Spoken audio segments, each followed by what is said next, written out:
नमस्कार आज भिडियो आपको स्वागत करुच्ची। आज आम आलोचना करने जाऊँ प्रकृतिर एक अमूल्य उपहार विषय ता हूँ कोकोनट वाटर बा पैर पानी। यह शरीर पर एक प्राकृतिक एनर्जी ड्रिंक भाव में कार्य करता है। साधारणतः ग्रीष्म काल में यह अधिक व्यवहार करता है किंतु यह केते लाभदायक और केते क्षतिकारक चलते जाना ये कोकोनट वाटर विषय। 100 ml कोकोनट वाटर रे कैलोरीज 19 रही है, फैट 0.2 ग्राम रही है, सोडियम 105 मिलीग्राम रही है, कार्बोहाइड्रेट 3.7 ग्राम रही है, फाइबर 1.1 ग्राम रही है, प्रोटीन 0.7 ग्राम रही है।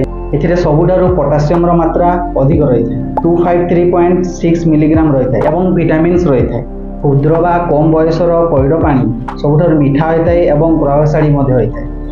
यही कोकोनट वाटर रे एंटीऑक्सीडेंट गुण थिबारु रक्तचाप व बीपी और कोलेस्ट्रॉल को यह कंट्रोल करिवारे सहायता करे। पाचन क्रिया तथा अम्ल पित्त गैस अर्जिन को यह मैजिक परीक्षा भल करिवारे सहायता करे। एबे आमे जानिबा कोन व्यक्ति कोकोनट वाटर को अवॉइड करिवे। जो व्यक्तिर कफ दोष रही है सही व्यक्ति कोकोनट वाटर को अवॉइड करिवे कारण कफ दोष बढ़ीगले विभिन्न डिजीज सब देखा। जो व्यक्ति बात पित्त दोष रही है सही व्यक्ति कोकोनट वाटर पीले यह स्वास्थ्य पक्षे लाभदायक होता है। पैड पानी रे सुगार कम रही है किंतु कैलोरी कार्बोहाइड्रेट अधिक थिबारु डायबिटीज यह क्षतिकारक अटे। सेहीपरि बीपी पेसेंट बा बीपी मेडिसिन खाउथवा व्यक्ति पैड पानी पीले बीपी को अधिक अधिक लो कर देते हैं। एबे आमे पैड पानी को माइक्रोस्कोप रे रखिबा एवं देखिबा सेतरे कोन देखा जाउछ।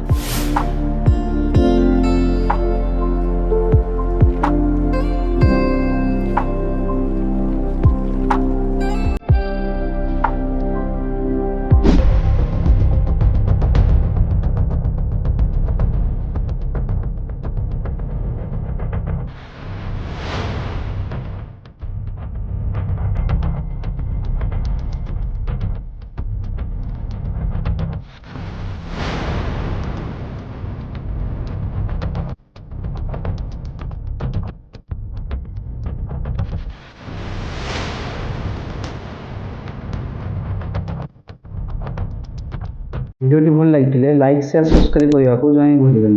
नेक्स्ट वीडियो पुणी देखा रही जय जगन्नाथ नमस्कार।